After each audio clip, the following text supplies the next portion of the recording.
que é digno de receber toda a nossa honra, toda a glória e todo o louvor, dado somente a Ele. E nessa hora, neste momento de culto, nós nos aproximamos do Senhor e da Sua Santa Palavra para ouvir de Deus a Sua voz, a voz de Deus na ação do Espírito Santo do Senhor. Palavra esta que eu convido a que possamos abri-la no livro de Gálatas, no capítulo 5. Gálatas 5, a partir do verso 22. Meus irmãos, nós estamos praticamente chegando ao final dessa pequena série de mensagens sobre o fruto do Espírito. Já quase no final, faltam apenas alguns, né? E hoje nós vamos olhar para o fruto da fidelidade. Estamos chegando aí ao final dessa série, o fruto do Espírito. E hoje nós vamos olhar especificamente para o aspecto do fruto da fidelidade. Próximo domingo, se Deus quiser, nós vamos encerrar esta série com os frutos da mansidão e domínio próprio. E logo após essa série, nós vamos começar a estudar o Evangelho de Mateus. Nós vamos começar estudando exatamente, irmãos, sobre o Sermão do Monte, tá? Se Deus assim nos permitir. Bom, muito bem. Gálatas 5, a partir do verso de número 22. Diz-nos assim a palavra do Senhor. Mas o fruto do Espírito é amor, alegria, paz, longanimidade, benignidade, bondade, fidelidade, mansidão, domínio próprio. Contra estas coisas não há lei. E os que são de Cristo Jesus crucificaram a carne com as suas paixões e concupiscências, desejos desenfreados. Se vivemos no Espírito, andemos também no Espírito. Não nos deixemos de possuir de vanglória, provocando uns aos outros, tendo inveja uns dos outros. Eu convido a que possamos ler juntos o verso 22, exatamente até a palavra fidelidade. Bom, vamos ler juntos? Mas o fruto do Espírito é amor, alegria, paz, longanimidade, benignidade, bondade, fidelidade. Até aqui. Vamos orar mais uma vez? Nosso Deus e Pai, Deus vivo, Deus verdadeiro, nós estamos diante da Tua palavra esta que é inerrante, infalível, palavra esta que é mais cortante que qualquer espada, Senhor Deus, que divide. E esta palavra, e certamente, Senhor Deus, tem transformado o nosso ser, a nossa vida, nos moldando, nos transformando a imagem do Teu Filho amado, Senhor e Salvador Jesus Cristo. Que a Tua palavra, e tão somente a Tua palavra, na ação do Teu Santo Espírito, continue a falar conosco na noite deste dia, através de um fruto do Espírito que precisa ser visto, manifestado em cada um de nós, e reflete exatamente a pessoa bendita de Cristo Jesus habitando em nós, em um mundo onde há tantas mentiras, mas que nós possamos expressar a verdade do Evangelho, que a nossa vida seja verdadeira, em tudo mesmo, Senhor Deus. E que a partir desta verdade, as pessoas possam realmente enxergar Cristo Jesus e o Teu Evangelho em nossas vidas. E assim, pela Tua graça e na ação do Teu Santo Espírito, serem alcançadas através do testemunho dos Teus servos. Oramos agradecidos a Ti, ó Pai, rogando desde já também, mais uma vez, perdão dos nossos pecados, em nome de Cristo, hoje e sempre. Amém. Meus queridos irmãos e irmãs, uma palavra que tem sido muito rara, quase que rara ou escassa em nossos dias, é exatamente, irmãos, a palavra fidelidade. O contrário, entretanto, é verdade. Porque nós temos visto todo tipo de infidelidade neste mundo. Infidelidade matrimonial, não poucas vezes. Nós vemos isso nas novelas ou nos roteiros das novelas. Nós vemos isso na vida pessoal dos artistas. Tem até um artista aí que está bombando aí essa semana, né? O marido caiu, etc. Nós vemos isso nos filmes de Hollywood. Nós vemos isso nas séries. Vemos a infidelidade nas palavras. Vemos a infidelidade nas transações comerciais, nos negócios. Vemos defraudações, vemos roubos, vemos pessoas burlando leis, vemos pessoas cometendo suborno, todo tipo de coisa errada, pecaminosa, exatamente motivado ou motivada pela ganância. A ganância pelo dinheiro. A ganância pelo poder. O apóstolo Paulo, irmãos, aqui nessa carta, ele fala de uma palavra muito importante para a vida cristã, que é a palavra fidelidade. Fidelidade, irmãos, ela tem vários significados na Bíblia. No Antigo Testamento, a palavra hebraica para fidelidade, ela significa aquilo que é firme, aquilo que é estável. E no Novo Testamento, a palavra fidelidade, ela significa exatamente lealdade. Lembra? Ser fiel até e dar cheio. Seja leal, né? Até o ponto de morrer, por amor a mim e ao Evangelho. Como cristão, nós somos chamados a sermos fiéis a Deus, ao Senhor, Salvador Jesus Cristo. Até o ponto de morrer por Ele. Como cristãos, nós somos chamados a sermos fiéis para com o nosso cônjuge, para com o nosso patrão, para com os nossos amigos, para com a igreja do Senhor, para com a liderança do Senhor. Nós somos chamados a ser fiéis uns com os outros. Como cristãos, nós somos chamados a andar exatamente, irmãos, o contrário ao que o mundo realmente propõe. Nós andamos exatamente na contracultura do mundo. Nós somos chamados à fidelidade.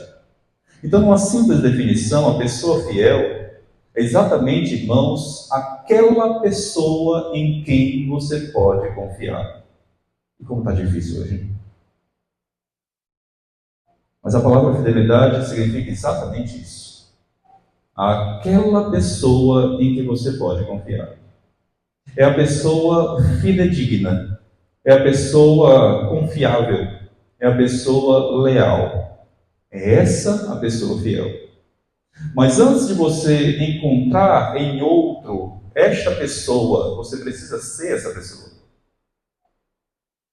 Para que os outros possam ter em você exatamente essa característica e possam contar com você.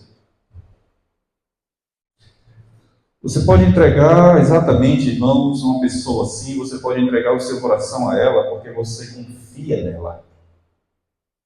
Isso é fidelidade. Quando a gente olha para a Escritura, nós vemos exemplos de homens que foram infiéis. Adão foi infiel. Ele pecou. Ele quebrou o pacto. E até hoje nós sofremos as consequências. A humanidade sofre as consequências dessa queda. Abraão foi infiel. Abraão dormiu exatamente, irmãos, com a escrava para se tornar pai. E fez exatamente da sua mulher, né, mãe. Ele foi infiel. Ele foi infiel, a Bíblia mostra isso. Moisés também foi infiel. Quando Deus falou para ele, né, diz a rocha. Diz lá, Moisés, para a rocha, tem água. E Moisés foi lá, bateu na rocha, mas não glorificou a Deus diante do povo. Davi, o grande salmista de Israel, o grande rei de Israel, ele foi infiel. E nós conhecemos bem a história de Davi. Quando Davi adulterou com Batseba, trouxe grande ruína para a sua família e também trouxe grande ruína para a nação de Israel. O apóstolo Pedro, ele foi infiel. Na hora mais crucial, ele disse exatamente, negando a pessoa de Cristo, né? Você andava com ele, você estava com ele. Não, eu não conheço. Eu não sei quem é ele. Mas antes de condenar Pedro, olhemos para nós, porque talvez todos os dias nós estejamos negando a Cristo. De alguma maneira. Em alguma medida. A infidelidade, irmãos, ela marca a nossa vida como seres pecadores. Lamento lhe dizer, mas eu e você, nós somos infiéis. Mas a Bíblia diz que houve um homem que foi completamente fiel. Cristo. Jesus Cristo. Adão, ele foi infiel no paraíso, quando ele deveria ter sido fiel. Ele tinha tudo para ter sido obedecido plenamente a Deus. Mas ele foi infiel. Cristo, ao contrário de Adão, ele foi plenamente fiel. E ele foi fiel exatamente na cruz. Ele foi fiel em cada palavra, ele foi fiel em cada gesto, ele foi fiel em cada pensamento. Jesus poderia muito bem, naquele momento, irmãos, ter dito: não, isso não me pertence, eu sou Deus homem. Mas ele foi fiel. Ele foi fiel e ele disse ao Pai: se possível, passa de mim esse cálice. Mas nós sabemos que Cristo tomou aquele cálice até o fim. Até o ponto de morrer. Ele sofreu. Ninguém foi mais fiel do que Cristo. Fiel em todas as coisas. E não é sem razão que a Bíblia chama o Senhor Jesus de o fiel sumo sacerdote. Ou seja, aquele que nunca falhou. Aquele que nunca deixou realmente de exercer esse fruto. Meus irmãos, que fonte de esperança para nós é saber que nós temos um Deus fiel. E que apesar das nossas falhas, esse Deus ele não muda. Esse Deus ele não volta atrás na sua aliança. Ele não nos cega, ele não nos rebaixa, ele não nos humilha, porque ele é fiel. E por toda a Escritura Sagrada, ela está permeada deste atributo divino, a saber, a fidelidade de Deus. A fidelidade de Deus manifestada no seu cuidado, a fidelidade de Deus manifestada na sua provisão para o seu povo, peregrinando com o seu povo lá no deserto, abrindo o mar para que o povo pudesse passar terra seca, dando maná, estabelecendo cuidado, proteção. Irmãos, este Deus, ele foi fiel com o seu povo lá no passado, mas este Deus, ele se mantém fiel com o seu povo hoje, no presente. E este Deus, ele vai continuar sendo fiel de geração em geração para com o seu povo. Porque este Deus, o Deus que nós servimos, o Deus que nós cremos, este Deus é um Deus imutável. Ele não muda. Este Deus, ele é o mesmo ontem, hoje e o será para todo sempre. Ele é imutável. Seu amor, sua bondade, seu cuidado, sua provisão, a sua proteção, a sua fidelidade continuam, permanecem de maneira real e imutável. Ele mantém o seu pacto, irmãos. Ele não volta atrás da sua aliança pactual. Ele cumpre. Ele tem cumprido. E ele haverá de cumprir fielmente tudo aquilo que ele prometeu ao seu povo. É fato, irmãos, que os seres humanos, eles desapontam. Porque, geralmente, eles prometem algo e nem sempre eles cumprem. Eu sei que você pode estar trazendo à mente aí os políticos, mas não são apenas eles.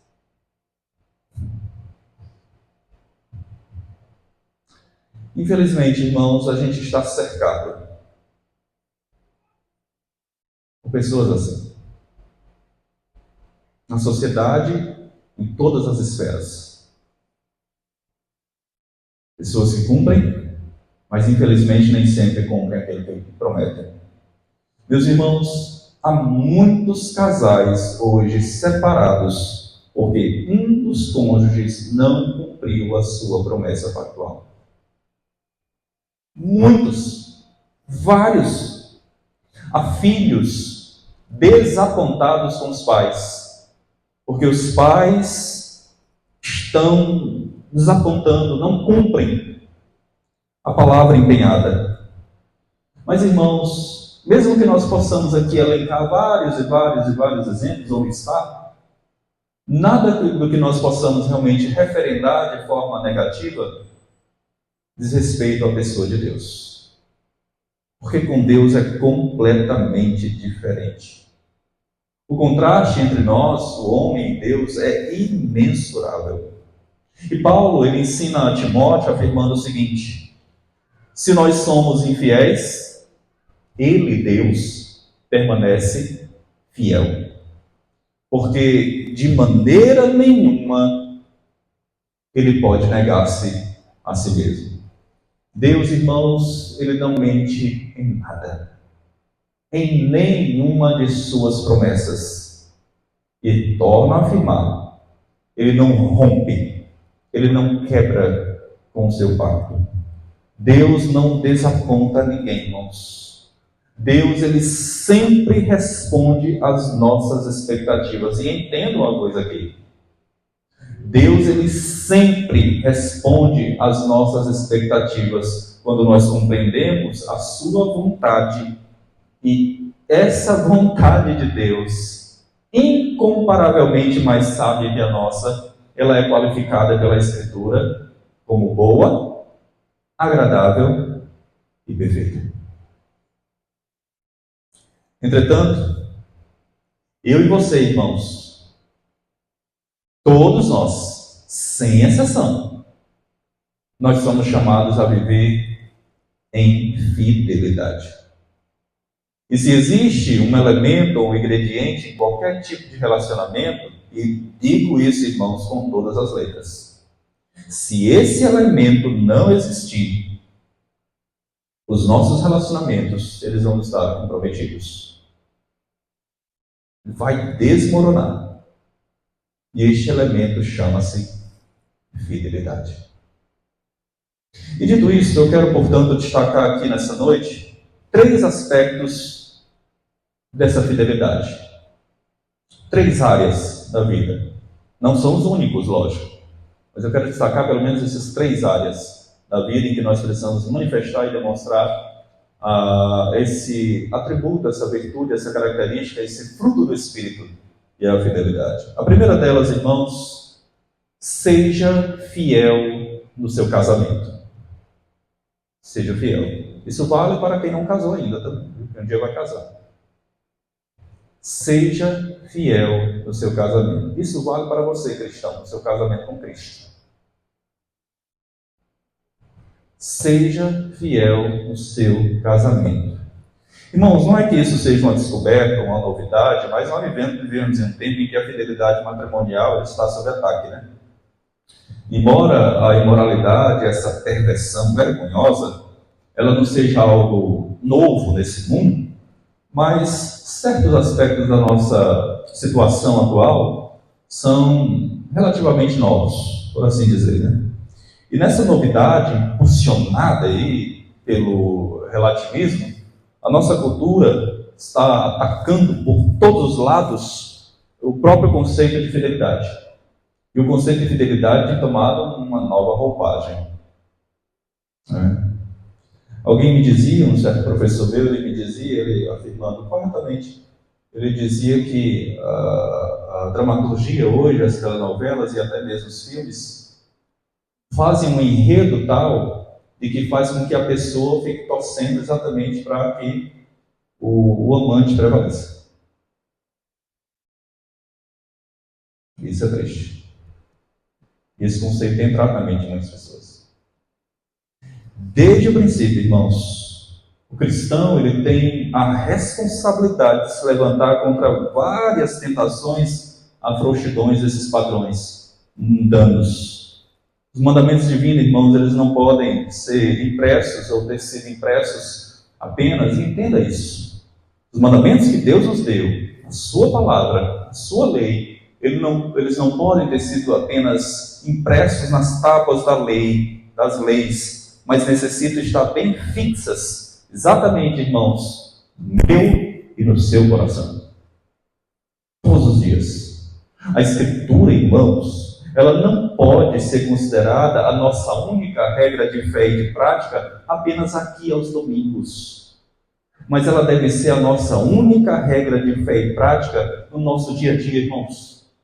No nosso lar, no nosso ambiente do trabalho, na sociedade de um modo geral onde nós estamos inseridos. Em outras palavras, irmãos, a palavra de Deus, ela deve ser a nossa única regra de fé e prática aqui e para além dessas portas.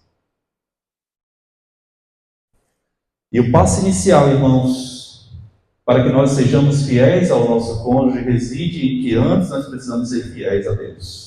Mas é claro que a virtude da fidelidade é algo que exige esforço humano. Isso pode ser visto na Escritura de maneira positiva.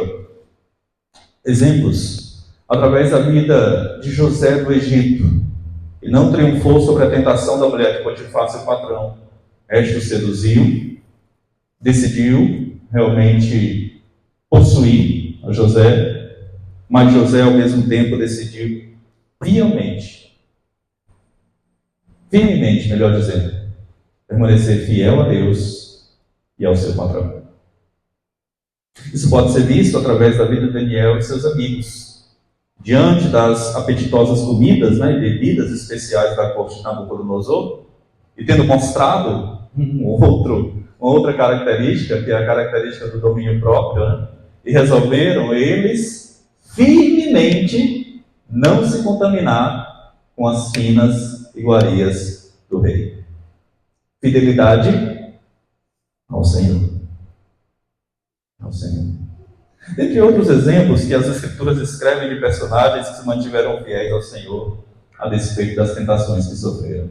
E nessa noite, irmãos, ao observar essa virtude, esse fruto do Espírito, nós não podemos deixar de especificar que o cristão precisa ser alguém fiel em sua jornada matrimonial. Essa fidelidade envolve não apenas flertar e chegar a se envolver com alguém fora do seu laço matrimonial, mas envolve que até os seus pensamentos, as suas afeições, disposições e entrega devem ser reservadas especificamente e unicamente ao seu cônjuge.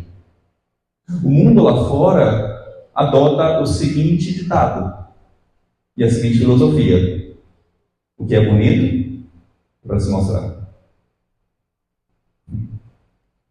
O que é belo, esposa, esposo, é para você mostrar o seu cônjuge e não para outro. Ou para outro.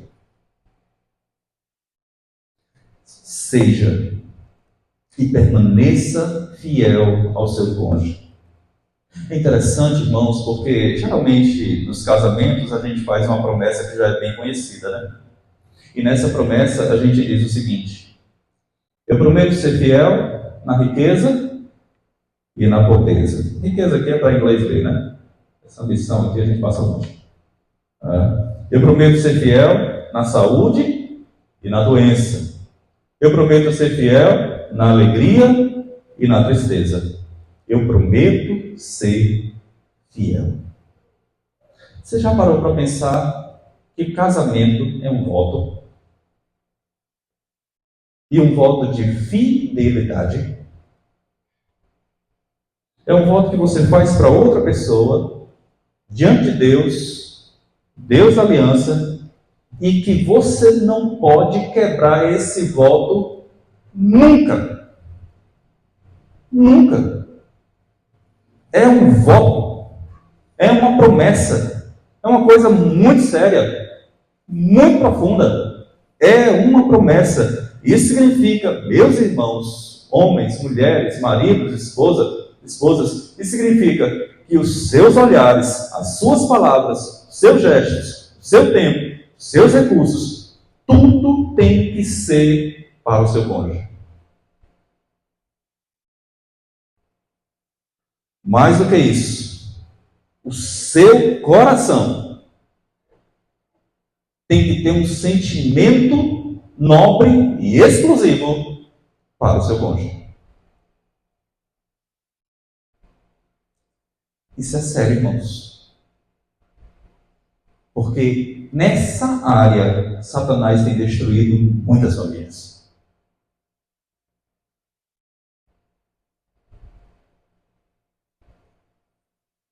E ele sabe que famílias quebradas, isso afeta a igreja.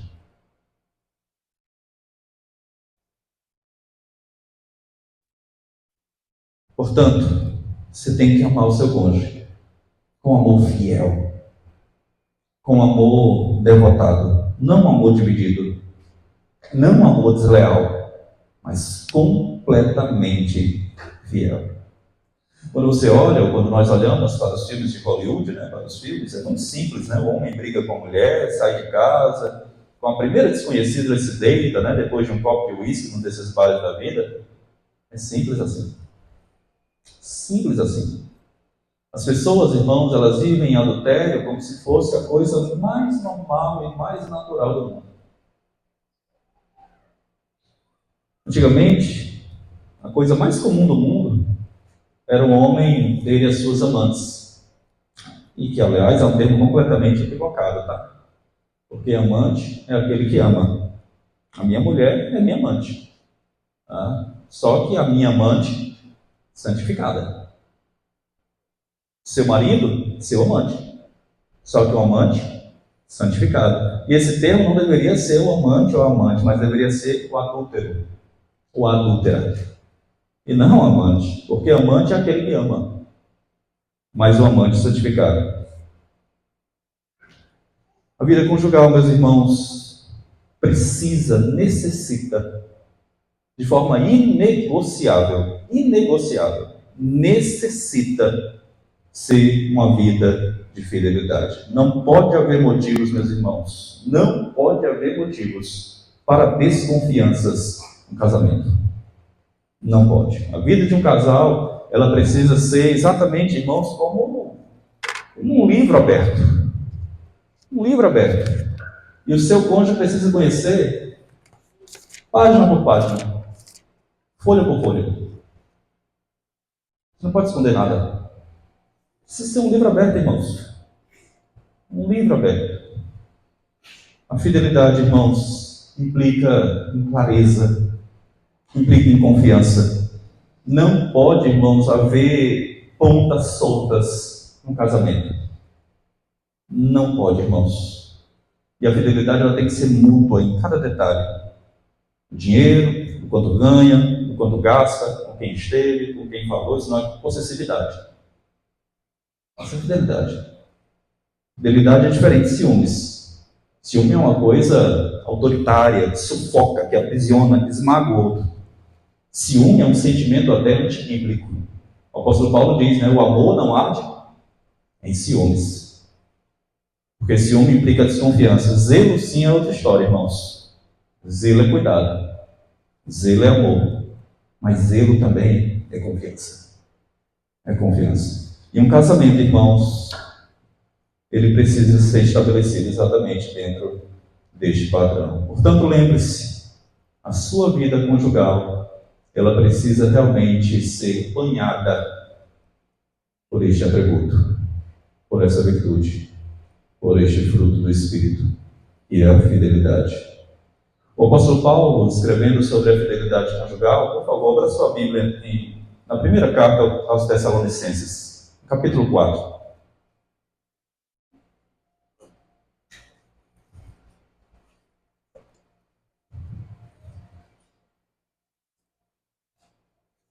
Primeira Tessalonicenses, capítulo 4, a partir do verso 3 até o verso 7.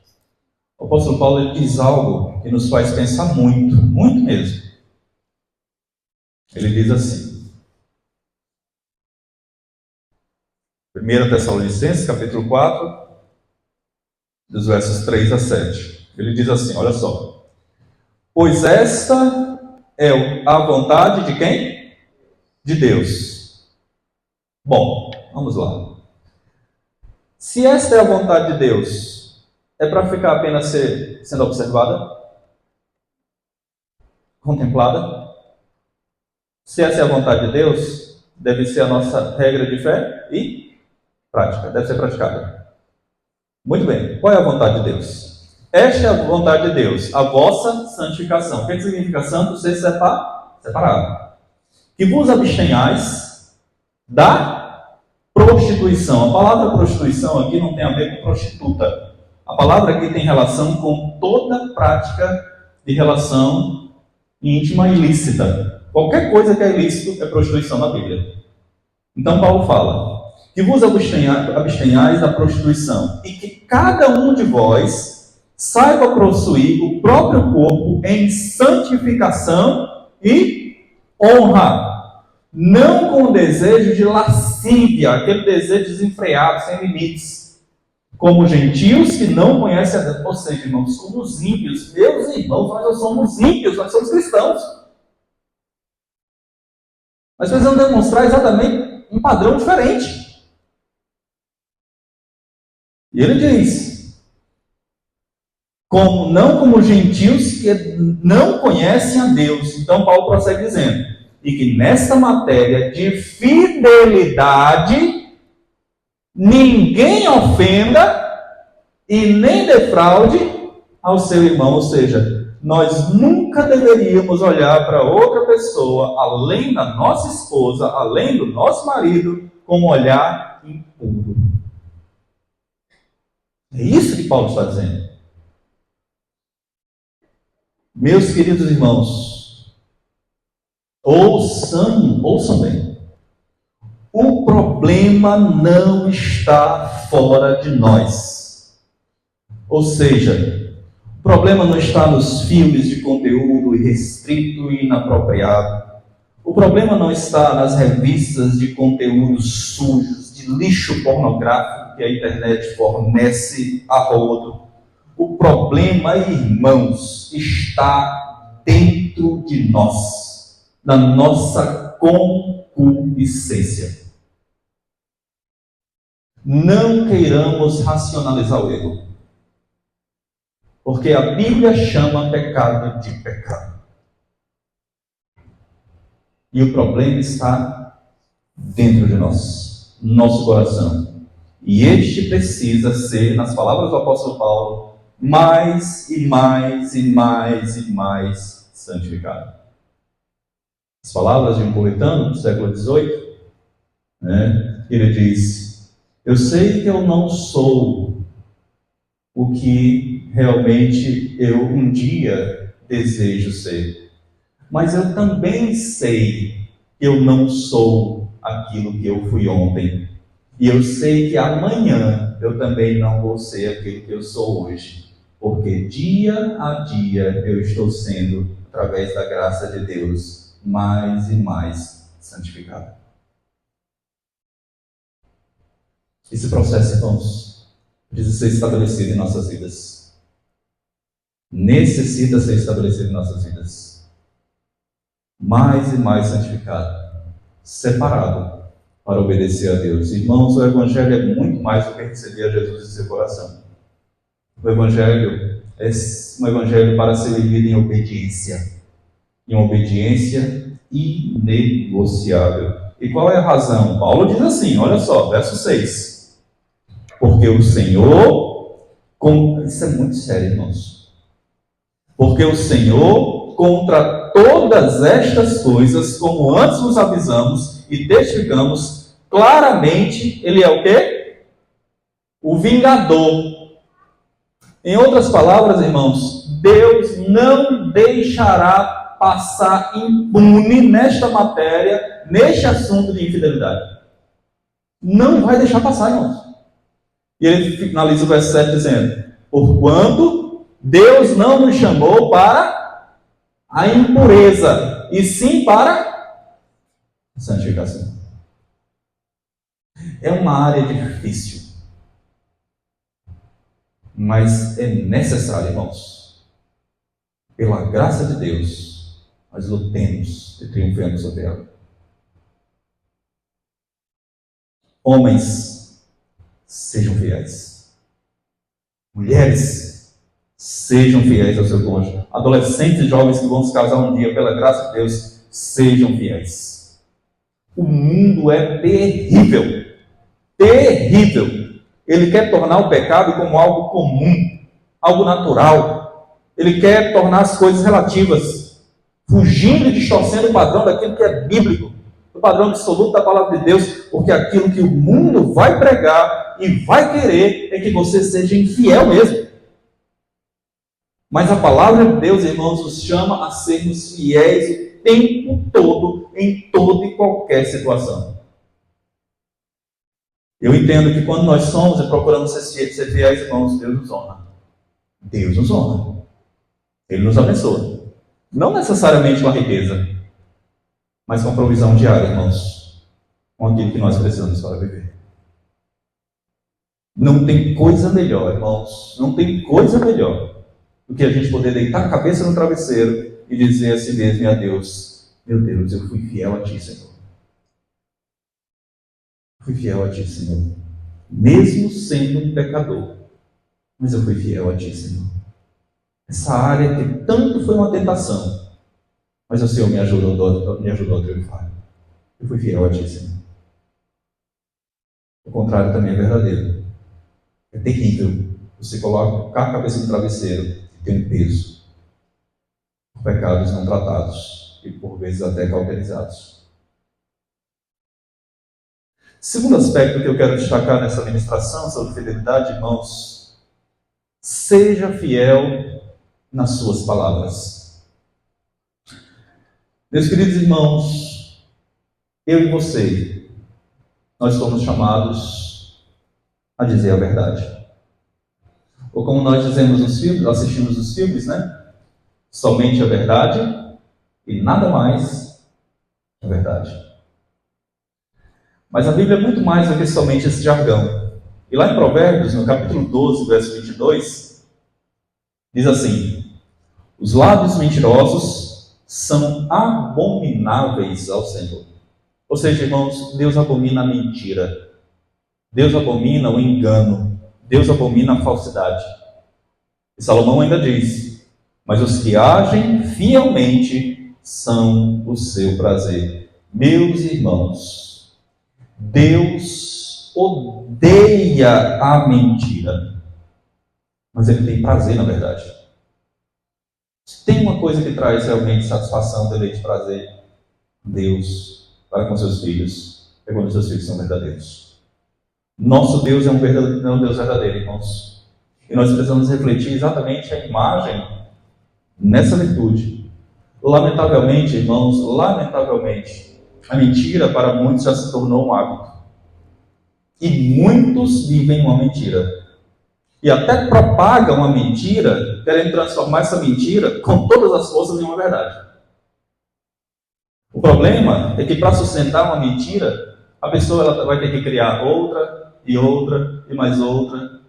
E aí vai tentando sustentar isso. Isso vira um círculo vicioso. Isso vira algo pecaminoso, totalmente danoso. Isso vai virando uma espiral, né, descendente de mentiras, mentiras, mentiras e mais mentiras.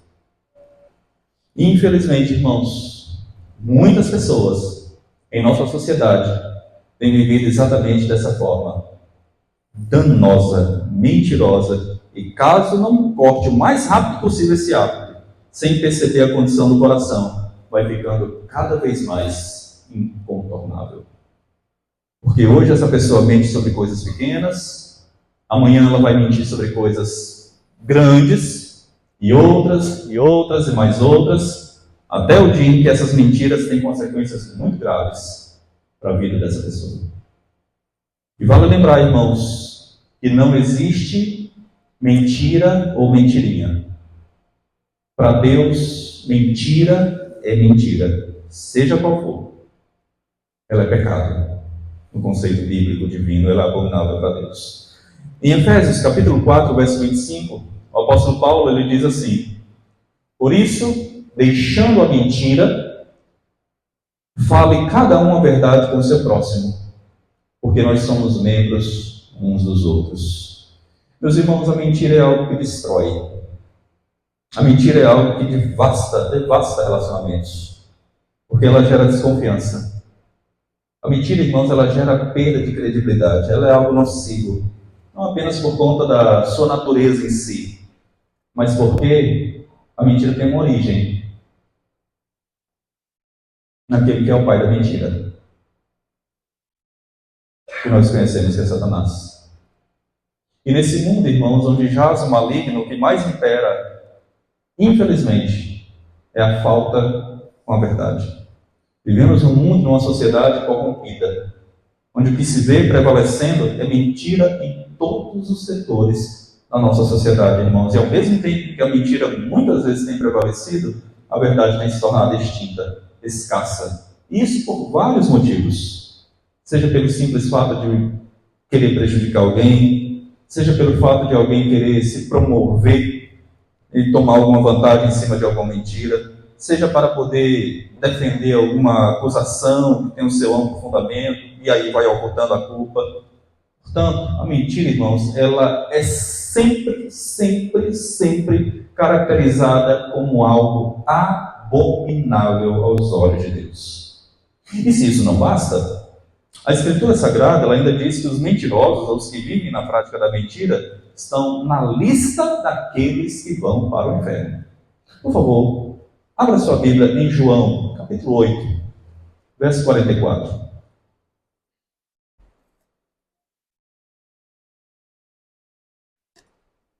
Evangelho de João, capítulo 8, verso 44.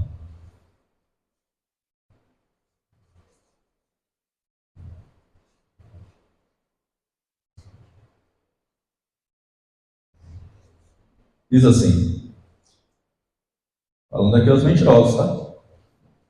Vós sois o diabo, que é o vosso pai, e quereis satisfazer os desejos. Ele foi homicida desde o princípio e jamais se firmou na verdade, porque nele não há verdade. A essência de Satanás, irmãos, é mentiroso. E veja o que Jesus continua dizendo. Quando ele profere mentira, fala do que lhe é próprio, ou seja, da essência dele. Satanás nunca vai falar a verdade, irmãos. Nunca, nunca. E por quê? Porque ninguém pode dar aquilo que tem. Ele não é verdadeiro, ele é mentiroso. A essência dele é a mentira.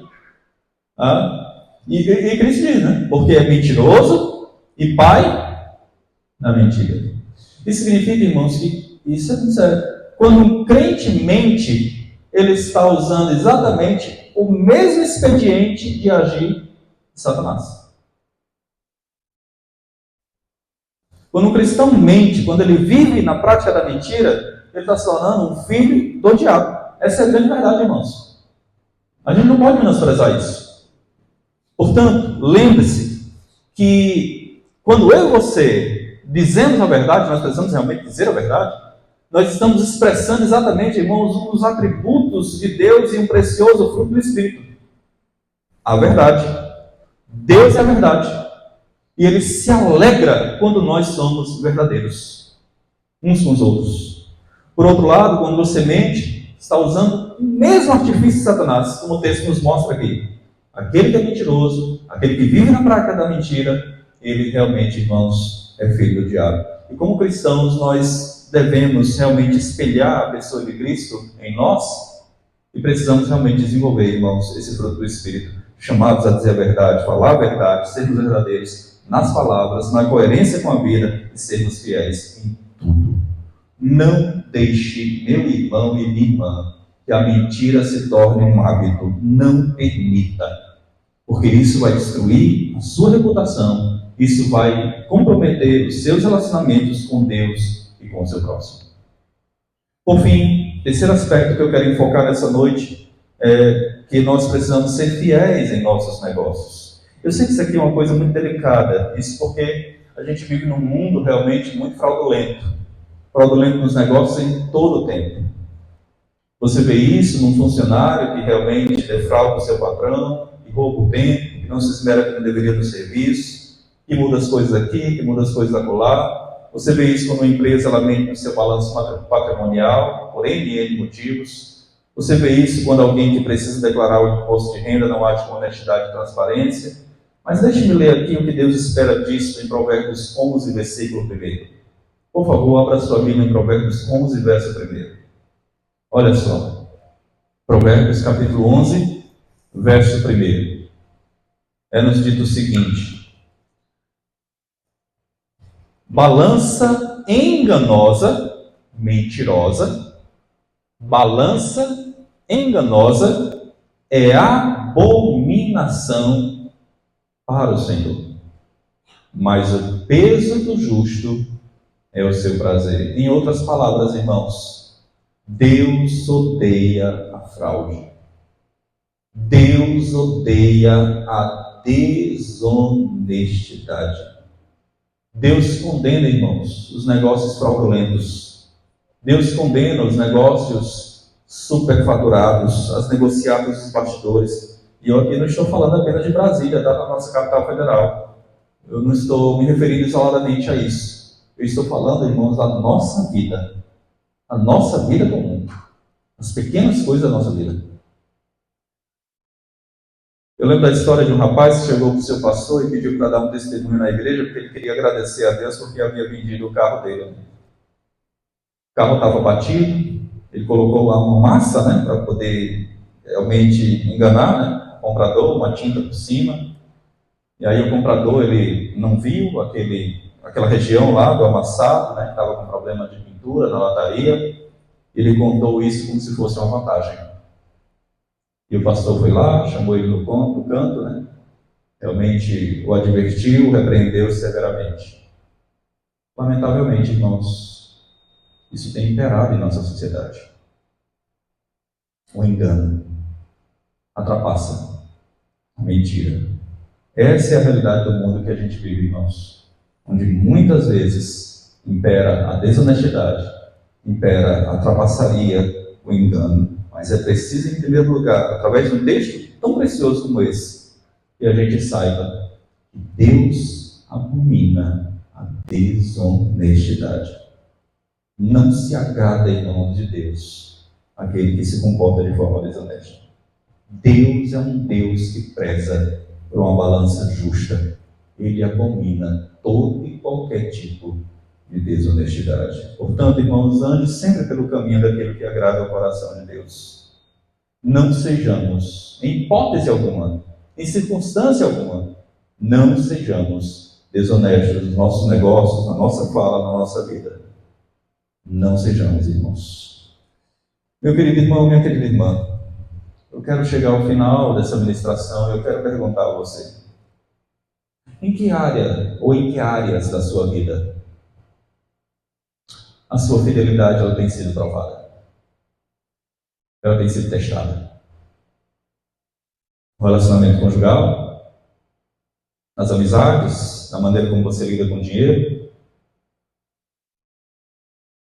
Certamente, irmãos, Deus é fiel. Mas você, nós, lembremos, irmãos, e não nos esquecemos.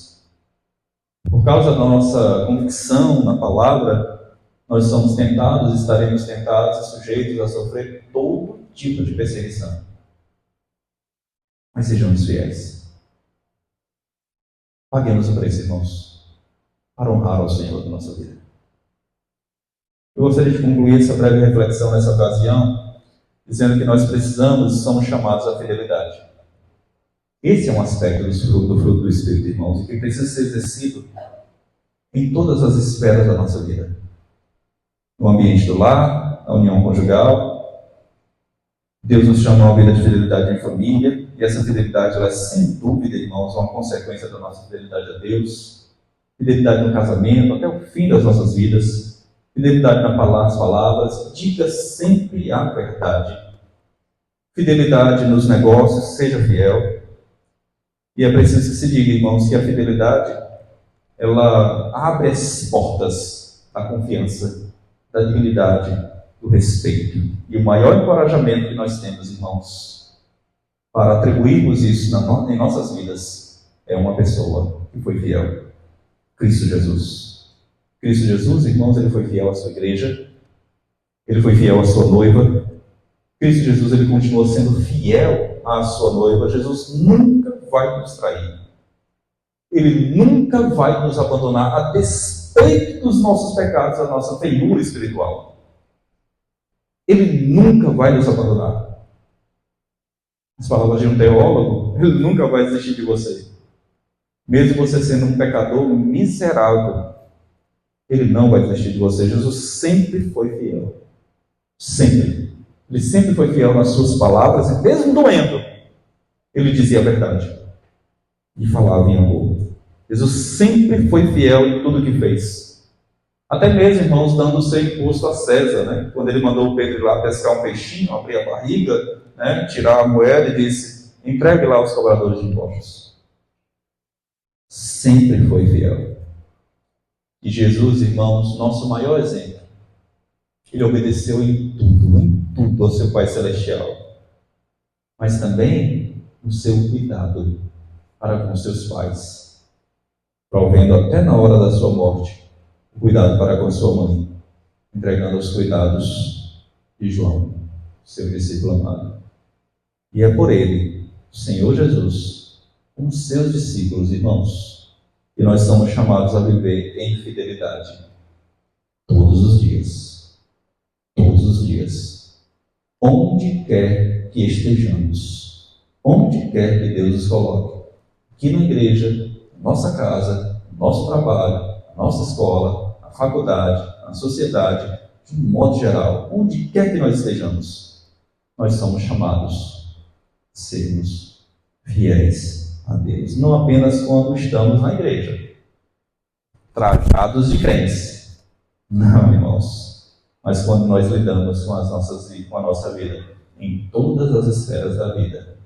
E quando ninguém está vendo, mas só Deus vê, nós somos chamados a sermos fiéis a Ele em todo o tempo. É uma lição difícil. É um teste diário. Mas é possível. Plenamente possível. Porque o Espírito Santo habita em nós. E nos habilita a isto, para a glória do Senhor. Que Ele nos ajude. Em nome de Cristo Jesus. Amém. Vamos responder aquilo que acabamos de ouvir da parte do Senhor, testificando exatamente esta fidelidade do Senhor para com as nossas vidas. Coloquemos de pé mais uma vez.